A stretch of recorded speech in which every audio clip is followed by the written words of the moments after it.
नमस्ते। चलिए आज बात करते हैं एक ऐसे देश की जिसके एजुकेशन सिस्टम को पूरी दुनिया में एक मिसाल माना जाता है, जापान। आज हम इसके पीछे की कहानी को समझेंगे और ये जानेंगे कि जापान ने अपना ये वर्ल्ड क्लास एजुकेशन सिस्टम आखिर बनाया कैसे। जरा सोचिए, आज जापान का हर बच्चा, चाहे वो किसी भी गांव या शहर में हो, क्लास 5 से ही पाइथन और स्क्रैच जैसी कोडिंग लैंग्वेजेस सीखता है।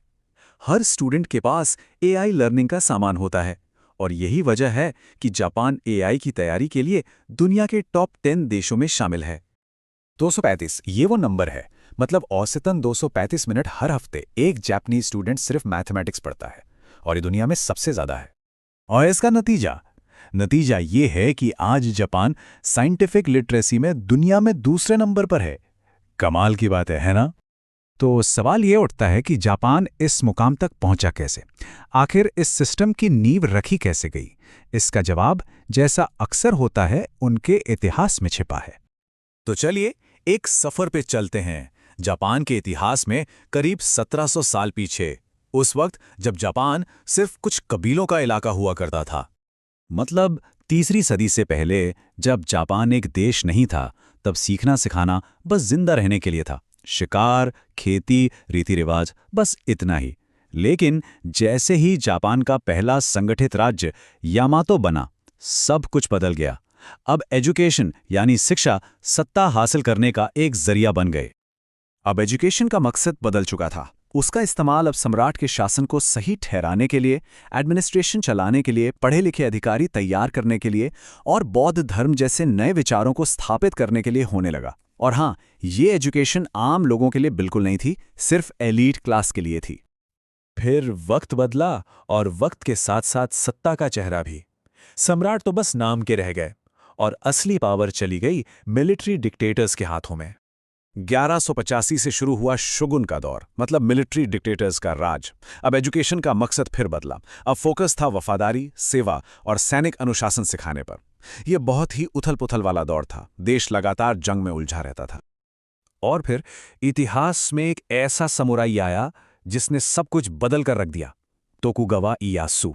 उनके परिवार ने अगले 265 सालों तक जापान पर राज किया, और ये जापान के इतिहास का सबसे लंबा, सबसे शांत दौर था। सोचिए, 265 साल तक कोई बड़ी जंग नहीं। इस शांति ने जापान को एक मौका दिया कि वो अपना फोकस लड़ाई से हटाकर समाज को बनाने पर लगाए। और इसका नतीजा ये हुआ कि हर क्लास के लिए अलग अलग स्कूल खोले गए। समुराई के लिए, किसानों के लिए, व्यापारियों के लिए, और हाँ, आम लोगों के लिए भी तेरातोया स्कूल, जहां पढ़ना लिखना और काम आने वाले स्किल्स सिखाए जाते थे। और इसका असर देखिए, साल 1800 आते आते जापान में 40% मर्द और 15% औरतें पढ़ना लिखना जानती थीं। ये उस जमाने में यूरोप से भी ज्यादा था। ये वो नींव थी जिस पर जापान का भविष्य खड़ा होने वाला था। लेकिन इस शांति की एक कीमत थी। लगभग 250 साल तक बाकी दुनिया से कटे रहने की वजह से जापान पिछड़ गया था। फिर 1853 में अमेरिका ने जोर जबरदस्ती जापान के दरवाजे खुलवा दिए, और यहीं से शुरू हुआ मेजी क्रांति का दौर। मेजी नेताओं ने एक बहुत गहरी बात समझी। उन्हें एहसास हो गया कि वेस्ट की असली ताकत उनकी तोपों में नहीं, बल्कि उनकी यूनिवर्सिटीज में है। उन्होंने समझ लिया कि अगर जापान को गुलामी से बचना है, तो ये लड़ाई सिर्फ हथियारों से नहीं, बल्कि एक एजुकेशन रेवोल्यूशन से जीतनी होगी।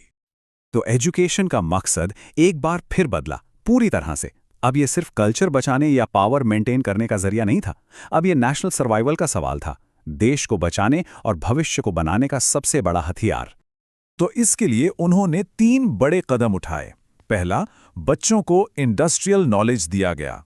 दूसरा, आर्मी को मॉडर्न बनाने के लिए एजुकेशन को अपडेट किया गया। और तीसरा, एडमिनिस्ट्रेशन में काबिल लोगों को लाने के लिए मेरिट बेस्ड सिस्टम, यानी योग्यता पर आधारित शिक्षा शुरू की गई। तो अब इस पूरी कहानी को आइए भारत के संदर्भ में देखते हैं। जापान ने 1872 में हर बच्चे के लिए एजुकेशन जरूरी कर दी थी। अमीर हो या गरीब, लड़का हो या लड़की, सबके लिए। और भारत में यही कानून राइट टू एजुकेशन एक्ट के नाम से 2009 में लागू हुआ। मतलब पूरे 137 साल बाद। जरा सोचिए, जब जापान अपने हर बच्चे को स्कूल भेज रहा था, तब भारत कहाँ था? चलिए मान लेते हैं उस वक्त हम गुलाम थे, लेकिन आज़ादी के इतने सालों बाद भी क्या हालात हैं?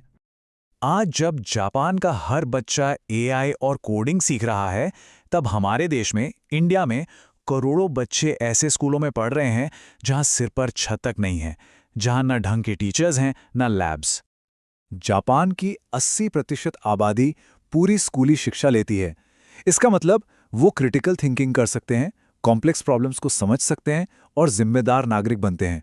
और इसके मुकाबले हम इंडिया में अभी भी 74% की बेसिक लिटरेसी रेट पर ही अटके हैं, जिसका मतलब अक्सर सिर्फ अपना नाम लिख पाना या अक्षर पहचान लेना होता है। फर्क साफ है। तो इस पूरी ऐतिहासिक यात्रा से हमें क्या सीख मिलती है? आगे का रास्ता क्या है? स्रोत सामग्री के हिसाब से असल मुद्दा यह है कि इंडिया में एजुकेशन कभी भी किसी भी सरकार की टॉप 3 प्रायोरिटीज में नहीं रही है। ना इस पर संसद में गंभीर बहस होती है, न मीडिया में और न ही चुनावी भाषणों में। तो आखिर में सवाल यही उठता है, हम अपनी आने वाली पीढ़ियों को क्या बनाना चाहते हैं? दुनिया के लिए इनोवेटर्स या दुनिया के लिए मजदूर? ये लड़ाई हम सब के भविष्य की है और इसका नतीजा हमारे आज के फैसलों पर निर्भर करता है।